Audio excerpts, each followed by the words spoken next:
Article po ito ni Judiz Gabilan, April 29, 2024. So ngayon lang po. Former Davao Region Police Chief Alden Delvo's name is mentioned 46 times in the affidavit submitted by former CAP and self-confessed Davao Death Squad hitman Arturo Las Cañas to the International Criminal Court. So, mga kabunyog, ito pa lang si Alden Delvo na dating pinakamataas na official ng PNP sa Davao Region, na siya sanang dapat humuli kay Kibuloy, involved din pala ito sa Davao Death Squad.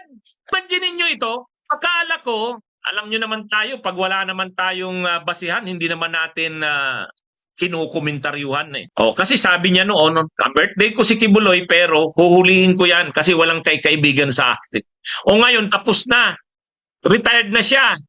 O ngayon,